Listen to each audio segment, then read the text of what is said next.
मोहतरम नाज़रीन व सामिईन, अस्सलामु अलैकुम व रहमतुल्लाहि व बरकातुहू। नाज़रीन किराम, कारोबार के जितने तरीक़े इस वक्त मार्केट में राइज है, इसमें एक तरीक़ा जो मार्केट में पिछले कुछ सालों से चल रहा है अलग अलग नाम से, वो है डायरेक्ट सेलिंग का कारोबार। जी हाँ नाज़रीन, नेटवर्क मार्केटिंग कह लो, मल्टी लेवल मार्केटिंग कह लो, पिरामिड सिस्टम कह लो, चेन सिस्टम कह लो, डायरेक्ट सेलिंग कह लो या एफिलिएट मार्केटिंग कह लो, ये सब एक ही किस्म के बिज़नेस का नाम है। थोड़ा सा चेंजेस इसमें है, लेकिन नीचे जाकर सबका बिज़नेस का तरीक़ा एक ही होता है। क्या है ये तरीक़ा और इस तरीक़े के मुताबिक कारोबार करना, बिज़नेस करना अकॉर्डिंग टू इस्लामिक लॉ, क्या ये सही है या नहीं है? आज के इस वीडियो में हम तफसील के साथ इसको देखेंगे। दरख्वास्त है आपसे कि आखिर तक आप पूरी बात को सुने और समझे, सही तौर पर समझे, अमल करें और दूसरों तक पहुँचाएँ। नाज़रीन किराम, multi level marketing, direct selling का जो तरीक़ा होता है कारोबार का, वो ये होता है कि कंपनी ने जो प्रोडक्ट बनाई है उसको ग्राहक तक पहुंचाने के लिए एक तो ट्रेडिशनल सिस्टम होती है जिसको कहते हैं कि ये डिस्ट्रीब्यूटर सिस्टम। कंपनी अपने नीचे को स्टॉकिस्ट बनाती है, फिर स्टॉकिस्ट जो है डिस्ट्रीब्यूटर बनाते हैं, डिस्ट्रीब्यूटर फिर अपने नीचे होलसेलर को देते हैं, होलसेलर रिटेलर को देते हैं और रिटेलर कस्टमर को देता है, और सबका इसमें प्रॉफिट का मार्जिन होता है।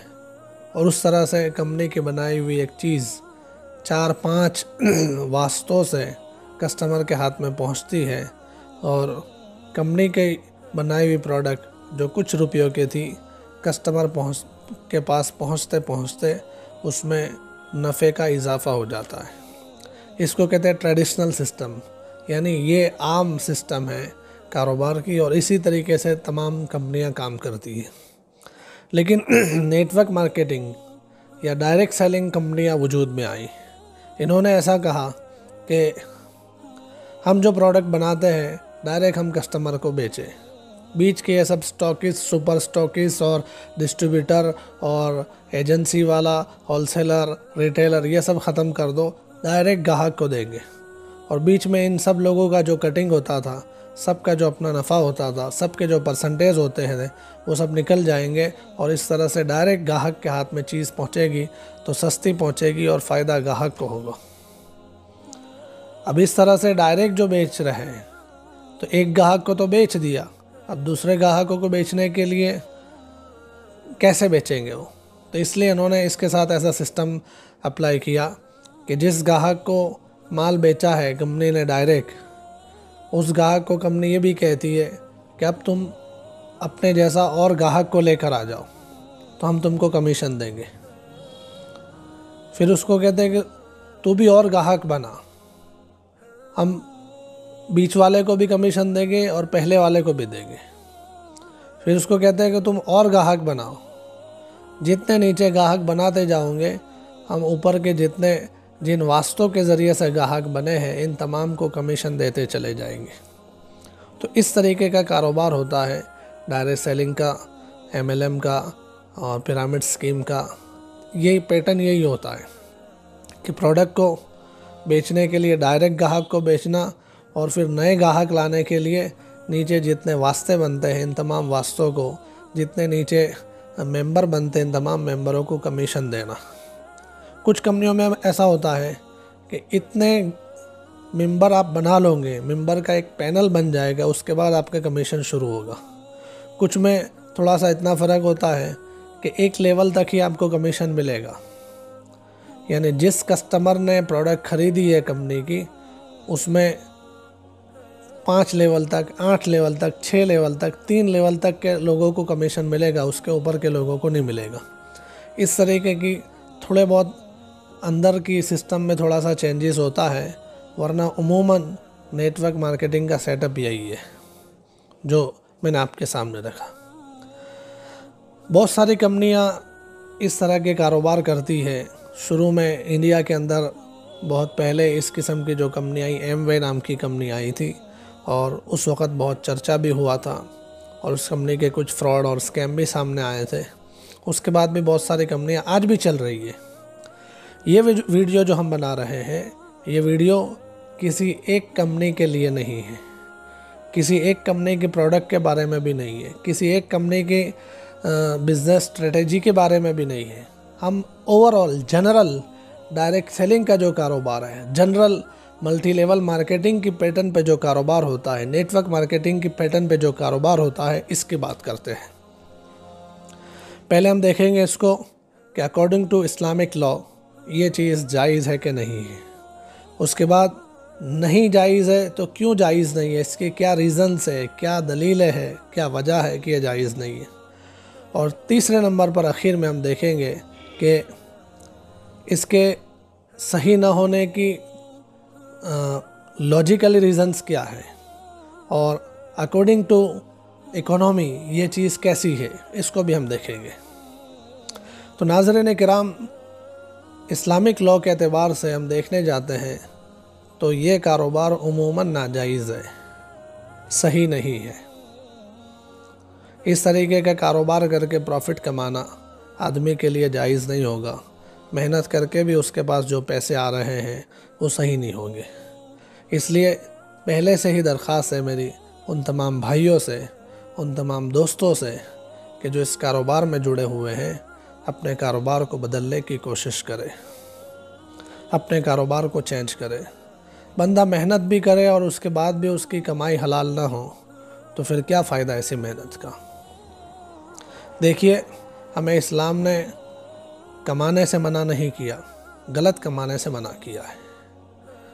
तो ये जो कारोबार का तरीक़ा है, इसमें कुछ गलत शामिल हो जाता है, इसलिए ये तरीक़ा जायज़ नहीं है। क्यों जायज़ नहीं है, हम नंबरवार इसके दलाइल देखते हैं, इसके रीज़न्स देखते हैं। पहली चीज़ है, हुज़ूर नबी करीम सल्लल्लाहु अलैहि वसल्लम ने बयान फरमाया, नहा रसूलुल्लाह सल्लल्लाहु अलैहि वसल्लम अन बैइन व शर्तिन। हदीस पाक में है कि हुज़ूर नबी करीम सल्लल्लाहु अलैहि वसल्लम ने ऐसा मामला करने से मना फरमाया है जिसमें कोई सौदा हो और उस सौदे के साथ शर्तें भी रखी जाती हो। अब ये जो डायरेक्ट सेलिंग का या नेटवर्क मार्केटिंग का, मल्टी लेवल मार्केटिंग का कारोबार होता है, इसमें कंपनी अपनी प्रोडक्ट जिस आदमी को बेचती है, जिस कस्टमर को बेचती है और उसको मेंबर बनना है, तो साथ में उसको कुछ शर्तें भी होती है जो उसको माननी पड़ती है। जैसे कि ये प्रोडक्ट हम आपको दे रहे हैं, आप इस प्रोडक्ट को ट्रेडिशनल जो सिस्टम है मार्केट का, आम जो मार्केट है, आम बाज़ार में उसमें रख कर नहीं बेच सकते। इसको इसी पैटर्न से बेचना पड़ेगा जिस पैटर्न से कंपनी ने ये डायरेक्ट सेलिंग का सिस्टम बनाया है। ये शर्त है। इसी तरह से कुछ कंपनियों में ये शर्त भी होती है कि प्रोडक्ट के आपको सिर्फ फ़ायदे ही बतलाने हैं। प्रोडक्ट के अंदर अगर कुछ कमी है या कंपेयर करने जाते हैं मार्केट में इससे अच्छी प्रोडक्ट है, तो आपको हमारे इस प्रोडक्ट की कमी किसी को नहीं बतलाना है, सिर्फ खूबी ही बतलाना है। हालांकि हमें इस्लाम ने सिखाया है कि आपके प्रोडक्ट के अंदर अगर कुछ कमी है, आपके प्रोडक्ट के अंदर अगर कुछ खामी है, तो आप कस्टमर को पहले बतला दें कि मार्केट में इससे अच्छी प्रोडक्ट मिलती है लेकिन हमारी प्रोडक्ट है इसलिए हम बेचते हैं। तो खामी और नुकसान पहले बतलाना होता है। लेकिन कंपनियां अपने मेंबर को शर्त लगाती है, अपने मेंबर को पाबंद बनाती है कि कंपनी की चीज़ के अंदर अगर अदर कंपनी की कंपेयर में कुछ कमी है तो आपको बतलाना नहीं है लोगों को। तो पहली चीज़ ये हो गई कि इस मामले में, इस कारोबार में सौदे के साथ शर्त शामिल होती है। तो ये जायज़ नहीं है इस्लाम में, इसलिए कि आदमी बेचारा ज़रूरत होती है, चीज़ ख़रीद लेता है और शर्तें उसको मजबूरन माननी पड़ती है। उसको चीज़ की ज़रूरत है लेकिन साथ में शर्तें आती है तो शर्तें भी मानना पड़ती है। तो ऐसे सौदे से हमें मना किया गया है। तो पहला रीज़न ये हो गया। दूसरा रीज़न, हदीस पाक में आता है, बुखारी शरीफ की हदीस में है, अल्लाह के रसूल सल्लल्लाहु अलैहि वसल्लम ने रोका है सफ़क़तुन फ़ी सफ़क़तिन से,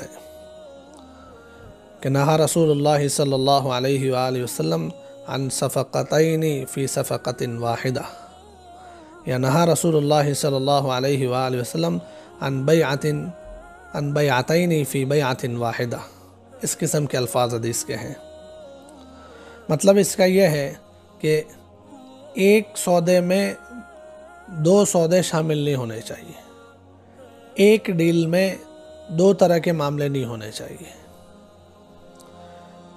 डायरेक्ट सेलिंग में और नेटवर्क मार्केटिंग में क्या होता है कि इसमें सब कंपनियों की बात नहीं करता मैं, कुछ कंपनियों में ऐसा भी है और जनरल होती है ऐसी बात कि कंपनी की चीज़ ख़रीदो और ख़रीदने के साथ कंपनी के मेंबर बन जाओ, आप कंपनी की प्रोडक्ट आगे बेच सकते हैं। यानी ख़रीदने का मामला भी और कंपनी के मेंबर बन के आगे प्रोडक्ट बेचकर कमीशन हासिल करने का मामला दोनों एक साथ होते हैं। एक ही कॉन्ट्रैक्ट में दोनों चीज़ें होती है, एक है ख़रीदने का कॉन्ट्रैक्ट और दूसरा है कमीशन हासिल करने का कॉन्ट्रैक्ट मेंबर बनकर। ये दोनों चीज़ें एक में शामिल होती है, ये सही नहीं है। इस्लाम ने हमें इससे मना किया है कि एक ही मामले के साथ दो दो मामले हों। इसकी खराबियाँ सामने हो सकती है कि इसकी बड़ी खराबियाँ हैं, उसकी डिटेल फिर किसी वीडियो में हम बयान करेंगे। तीसरा रीज़न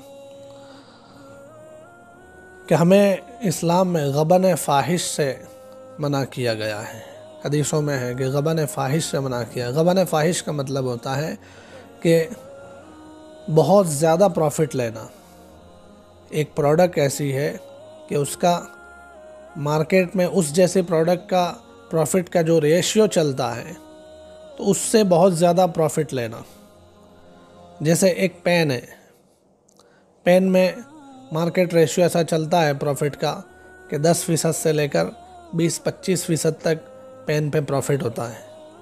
लेकिन आप मार्केट में एक पेन ला रहे हैं और उसके प्रॉफिट आप 80% प्रॉफिट ले रहे हैं, 90% प्रॉफिट ले रहे हैं, 150-200% प्रॉफिट ले रहे हैं, तो इसको गबन फ़ाहिश कहते हैं।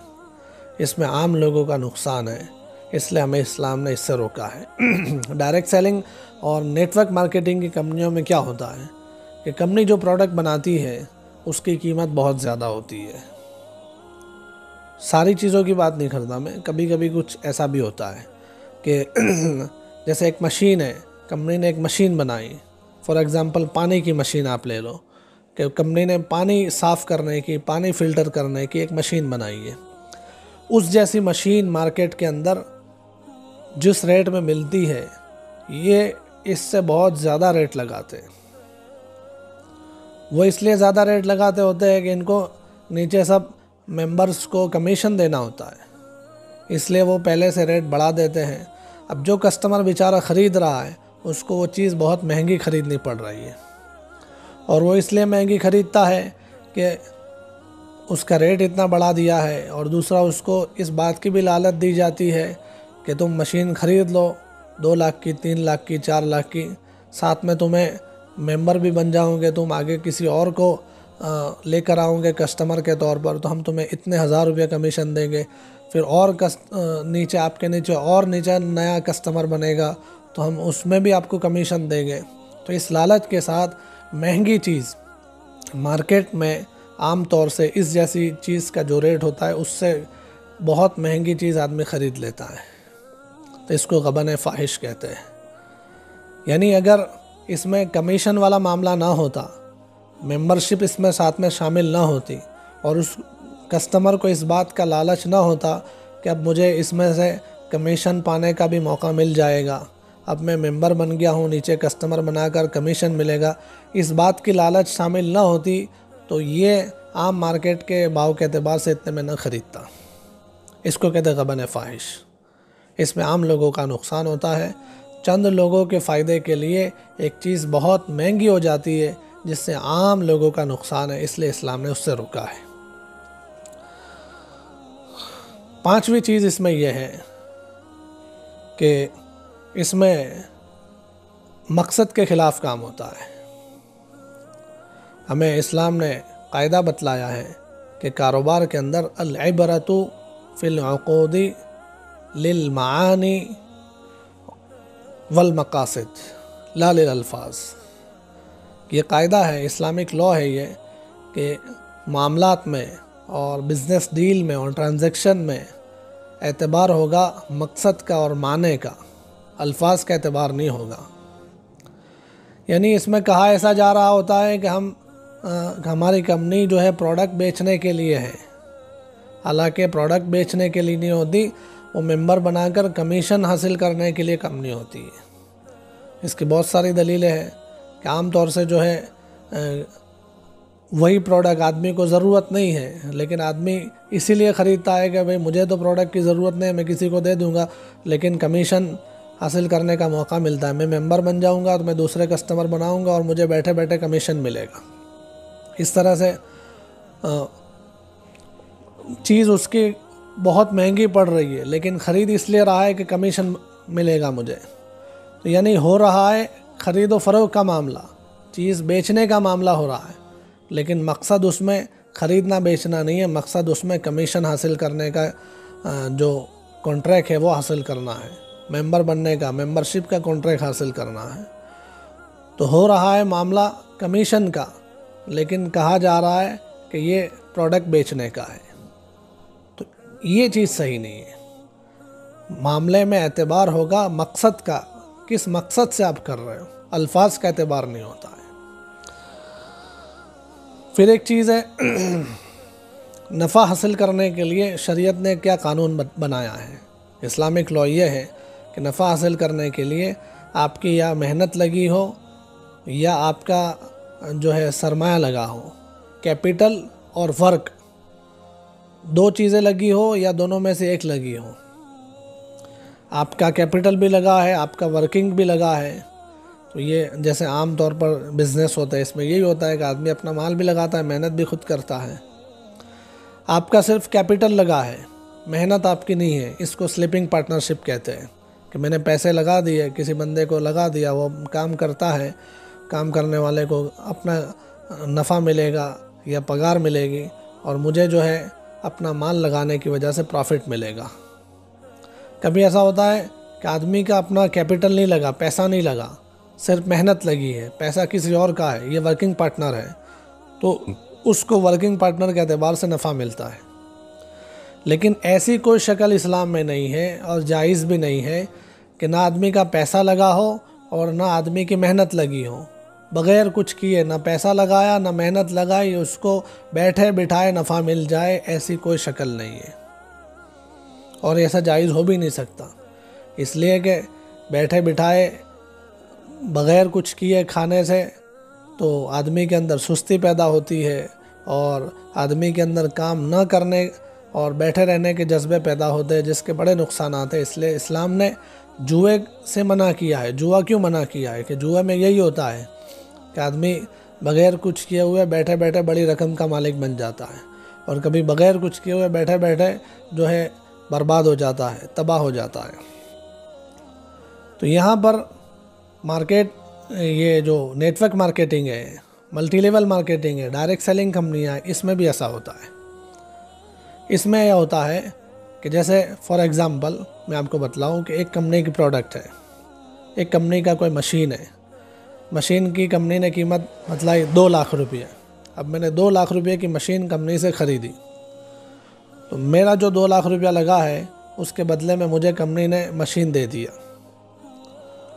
अब कंपनी में मेरा कोई पैसा बचा नहीं है और मेरी मेहनत भी नहीं बची।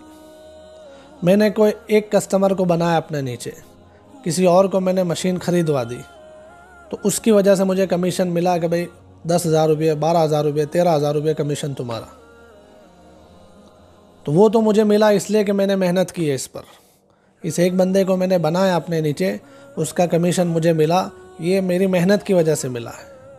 मेरा कोई इन्वेस्टमेंट नहीं था कंपनी में, मैंने अपनी मशीन ख़रीदी थी तो वो तो मुझे मिल गई। अब मेरा कोई इन्वेस्टमेंट कंपनी में बाकी नहीं है, इस बंदे को जो मशीन बेच रहा हूँ मेरी मेहनत से, तो उसका जो कमीशन मुझे मिल रहा है मेहनत की वजह से मिल रहा है। लेकिन मैंने जिसको मशीन बेचा था उस बंदे ने मेहनत की और 2 और लोगों को मशीन ख़रीदवाया, मेरी कोई मेहनत नहीं थी उसमें। मेरे नीचे जिसको जैसे मैंने वसीम को बेचा था, अब वसीम ने मेहनत की और वसीम ने सलीम, रफ़ीक और जावेद 3 लोगों को मशीन बेचा। अब इन 3 लोगों के मशीन ख़रीदने की वजह से कमीशन वसीम को भी मिल रहा है और मुझे भी मिल रहा है। तो वसीम को मिलता है वो तो समझ में आता है कि वसीम की मेहनत है तीनों पर, लेकिन मुझे मिल रहा है मेरी कोई मेहनत नहीं है, ना ही मेरा कोई इन्वेस्टमेंट हुआ, ना मेरी मेहनत हुई। बग़ैर इन्वेस्टमेंट बग़ैर मेहनत के मुझे जो पैसा मिल रहा है ये सही नहीं है। अब यहाँ पर कंपनी वालों को जब हम कहते हैं कि भाई ये चीज़ इस तरह से इसलिए सही नहीं है, तो कंपनी वाले कहते हैं कि नहीं नहीं इसकी भी मेहनत हुई, इसके वास्ते से हुआ ना, मेरे ज़रिए से हुआ ना, डायरेक्ट नहीं हुआ, मेरे थ्रू हुआ है इसलिए मुझे मिलेगा। तो थ्रू होना कोई ऐसी चीज़ नहीं है कि जिसकी वजह से नफ़ा मिले। फिर कभी कंपनी वाले अपनी इस चीज़ को बचाने के लिए ऐसा कहते हैं कि इसमें मेहनत होती है ऊपर वाले की भी। हमने पूछा भाई क्या मेहनत है, तो कहते हैं कि मेहनत ये होती है कि माल डिस्पैच करना होता है, या नीचे वाले को प्रोडक्ट समझ में नहीं आ रही है तो ऊपर वाले को भी समझाने के लिए आना पड़ता है। ये सब सिर्फ बातें हैं, इसलिए कि 8-8 लेवल तक, 10-10 लेवल तक, 15-15 लेवल तक कमीशन मिलता है। तो क्या सारे लोग जाते हैं उस एक बंदे की मशीन ख़रीदवाने के लिए, एक बंदे को समझाने के लिए 15-15 लोग जाते हैं? अगर जाते भी है 15 लोग जा रहे हैं और 15 लोग मिलकर एक को समझा कर मशीन बेच रहे हैं, तो इन 15 लोगों को 10-10 हज़ार रुपया जो कमीशन मिला, यानी 1.5 लाख रुपया, तो प्रोडक्ट से ज़्यादा तो कमीशन में चला गया। ये कैसा कारोबार है? ये सिर्फ धोखा देने की बात है, लोगों को बेवकूफ़ बनाने की बात है। और उसकी वजह यह है कि ऊपर के जो 8 लोगों को, 10 लोगों को, 10 मेंबरों को कमीशन मिल रहा है, अगर ऐसा हुआ कि नीचे एक बंदे को मशीन ख़रीदनी है, 8 नहीं गए, कोई एक नहीं गया उसमें, तब भी मिलेगा उसको कमीशन। किसी एक की मेहनत कुछ नहीं हुई तब भी उसको कमीशन मिलता है। कंपनी ने ऐसा बनाया हुआ सिस्टम। अब 8 लोगों की क्या मेहनत होगी? वो कहते हैं कि नहीं, हम ये जो कंपनी की प्रोडक्ट है इसको वहाँ से डिस्पैच कराना, कुरियर करना, पार्टी को पहुँच गई नहीं पहुँची, फिर पार्टी को फ़ोन करके भाई इंस्टॉल हुई नहीं हुई, सर्विसिंग में क्या है, वो सब चीज़ें करने के लिए सब बंदे लगते हैं। 8 बंदे सिर्फ एक मशीन को इंस्टॉलेशन और सर्विस के लिए 8 बंदे लगते हैं। ये सिर्फ बेवकूफ़ बनाने की बातें हैं, वरना हकीकत ये है कि ऊपर के ये जो बैठे हुए लोग हैं, जो पहली रॉ के और दूसरी रॉ के जो लोग हैं, ये मेंबरों को ज़्यादा कमीशन लेना होता है। कंपनी बनाने वाले लोगों को, प्रोडक्ट बनाने वाले लोगों को ज़्यादा कमाना होता है, इसलिए नीचे के लोगों का सिर्फ इस्तेमाल होता है। तो इसलिए इस्लाम में तो ये कानून है कि या तो मेहनत लगी हो या पैसा लगा हो, या दोनों चीज़ लगी हो, तभी आप नफ़ा हासिल कर सकते हैं। ना मेहनत हो, ना नफ़ा हो, ना मेहनत हो और ना पैसा लगा हो, बस बैठे बिठाए पैसा मिल जाए, नफ़ा मिल जाए, ऐसी कोई शक्ल नहीं है।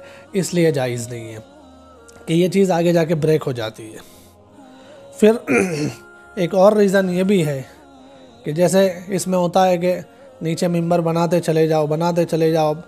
कुछ कंपनियों में ऐसा होता है कि ऊपर के सारे लेवल को कमीशन मिलता है, तो ये चीज़ एक न एक जगह पर ब्रेक हो जाएगी। इसलिए कि पहले 2 बने थे, फिर 2 ने 4 को बनाया, 4 ने 8 को बनाया, 8 ने फिर, और हर एक के नीचे 2-2 बनते चले जाते हैं। तो कुछ लेवल के बाद जाकर इतनी पब्लिक हो जाती है, यानी एक शहर की पब्लिक से भी ज़्यादा, कभी एक पूरे मुल्क की पब्लिक से ज़्यादा।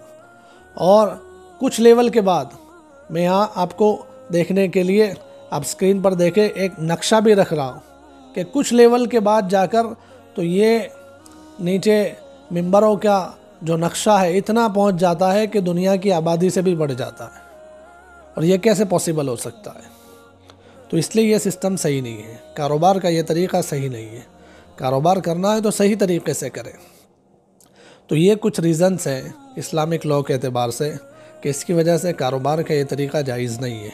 हम लोगों को समझाते हैं, लोगों को समझ में नहीं आता कि भाई ऐसा कैसे हो सकता है। अब जिनको इस्लामिक लॉ से समझ में नहीं आता, तो कम से कम आप मार्केट की और इकोनॉमी के एतबार से समझ लीजिए कि ये सही नहीं है। इकोनॉमिकली भी ये कारोबार सही नहीं है। AARP फाउंडेशन अमेरिका का एक इंस्टीट्यूट है और एक ऑर्गेनाइजेशन है जिसको NGO कहते हैं, कि नॉन गवर्नमेंट और नॉन प्रॉफिटेबल इंस्टीट्यूट जो होता है। इन लोगों ने एक इस पर सर्वे करवाया, डायरेक्ट सेलिंग का जो मेथड है कारोबार का और MLM का जो मेथड है, इस पर पूरा एक सर्वे रिपोर्ट है। इसकी लिंक आप देख सकते हैं, नीचे डिस्क्रिप्शन में आपको लिंक मिल जाएगा और उस लिंक के ज़रिए से आप उसकी पूरी सर्वे रिपोर्ट पढ़ सकते हैं। आप देख लीजिए कि ये कारोबार कितना नुकसानदेह है, और जो लोग 2-2 साल, 3-3 साल, 4-4 साल, 10-10 साल तक कारोबार करते थे, वो लोग कितने नुकसान में रहे और उन लोगों के क्या रिव्यू आए। इस ऑर्गेनाइजेशन ने, AARP फाउंडेशन ने 1000 ऐसे लोगों को लिया और उनका सर्वे किया, उनको कुछ क्वेश्चंस किए और उसके नतीजे में ये सर्वे रिपोर्ट बनाई है। 1000 ऐसे लोगों को जो इस तरह का कारोबार करते थे, और सबको मिलकर इन्होंने नतीजा निकाला कि ये कारोबार इकोनॉमिकली भी बहुत नुकसानदेह है। बहुत सारे लोगों ने कहा कि भाई हम तो लुट गए, बर्बाद हो गए। कुछ लोगों ने कहा कि हम इसलिए छोड़ रहे हैं कि हमने देखा कि इसमें सिर्फ आगे के 3-4 लोगों का फ़ायदा है, बाकी नीचे के लोगों की मेहनत है और नीचे के लोगों को उनकी मेहनत के हिसाब से कुछ ज़्यादा मिलता नहीं है। तो AARP फाउंडेशन का ये सर्वे रिपोर्ट आपके सामने, आप इसको देख सकते हैं। बहुत सारे देश ऐसे हैं कि इन देशों में ये कारोबार शुरू हुआ और देखा गया कि ये कारोबार तो इकोनॉमिकली इसलिए नुकसानदेह है कि देश की आम जनता को बैठे बैठे खाने की आदत पड़ेगी, और ये किसी भी देश के लिए ख़तरनाक है। देश के लोग बैठे बैठे खाने की आदत पड़ जाए तो ये बहुत नुकसानदेह होता है। इसलिए उन देशों में, उन मुल्कों में इस कारोबार की स्ट्रेटजी को बैन कर दिया गया, ख़त्म कर दिया गया। दूसरे मुल्कों की क्या बात करूँ, मैं अपने देश की बात करता हूँ। हमारे इस देश भारत में भी ये पिरामिड स्कीम बैन है। यहाँ पर आप देख सकते हैं लॉ को उठाकर, पोंजी स्कीम, पिरामिड स्कीम और चिट फंड स्कीम, 4-5 कारोबार के अलग अलग चीज़ें हैं और स्ट्रेटेजी है। इसको एक साथ एक ही ऑर्डर के अंदर हमारे इस देश में बैन कर दिया गया है। तो पहले पिरामिड स्कीम के नाम से ये कारोबार चलते थे, वही कारोबार फिर MLM के नाम से चलने लगे। MLM पर भी जब एमवे के स्कैम के बाद बहुत चर्चा हुआ और बहुत सारे लोगों ने देखा कि यह नुकसान की बात है, तो फिर MLM से नाम चेंज कर दिया लोगों ने। इस किस्म के कारोबार का नेटवर्क मार्केटिंग कर दिया। नेटवर्क मार्केटिंग के बारे में लोगों ने जब लिखा और रिसर्च किया कि भाई ये नुकसान वाली चीज़ है, इस पर कुछ कानून बने, कुछ मीडिया में चर्चा हुई, तो फिर नाम चेंज कर दिया डायरेक्ट सेलिंग। डायरेक्ट सेलिंग पर भी मैं आपको बताऊं कि हमारे जो हमारे इस देश में मिनिस्टर है, मिनिस्टर रामविलास पासवान, इन्होंने 2006 में ये जो मिनिस्ट्री होती है इस किस्म के कारोबार की, तो उस मिनिस्ट्री से एक ऑर्डर जारी करवाया 2016 की सितंबर में। और वो ऑर्डर जारी करवाने की वजह थी 2015 में सुप्रीम कोर्ट ने एक अलर्ट जारी किया था। 2015 में रिज़र्व बैंक ने एक अलर्ट जारी किया था कि इस किस्म के कारोबार की वजह से देश की इकोनॉमी को बड़ा ख़तरा है। इसको लेकर रामविलास पासवान जी ने एक ऑर्डर जारी करवाया डायरेक्ट सेलिंग कंपनियों के बारे में, MLM की कंपनियों के बारे में। इसमें डायरेक्ट सेलिंग को बैन तो नहीं किया, लेकिन बहुत सारी चीज़ों में उसके कुछ कानून बनाए। और आप रिसर्च करें तो बहुत सारे रिसर्च के पेपर मौजूद हैं नेट पर, उसको आप देखें कि ये कारोबार का तरीका भी नुकसानदेह है। तो इस तरह से आप दुनियावी एतबार से भी देखें, मार्केट के एतबार से आप देखें, तो इसमें चंद लोगों का फ़ायदा है, बाकी आम लोगों का नुकसान है। इसलिए ये नेटवर्क मार्केटिंग का जो कारोबार है, डायरेक्ट सेलिंग का कारोबार है, हम आपको यही कहते हैं कि ये जायज़ नहीं है। ये था आज के इस वीडियो का खुलासा कि नेटवर्क मार्केटिंग और डायरेक्ट सेलिंग के तौर पर काम करने वाली कंपनियों का कारोबार इस्लामिक अकॉर्डिंग ये जायज़ नहीं है। आखिर में फिर से एक बार मैं आपको कहता हूँ कि मेरा ये वीडियो या मेरी ये बात किसी एक कंपनी के लिए नहीं है। ये कारोबार का जो तरीका है इसके लिए है। चाहे हुकूमत इसकी इजाज़त दे दे, लेकिन इस्लाम के एतबार से ये सही नहीं है। इसलिए मैं अपने दोस्तों से, अपने भाइयों से दरख्वास्त करूँगा कि अगर आप इस कारोबार में लगे हुए हैं तो जल्दी से इससे अपने हाथ छुड़ाइए और कोई जायज़ कारोबार में लगिए, सही कारोबार में लगिए। अस्सलामु अलैकुम व रहमतुल्लाहि व बरकातुहू।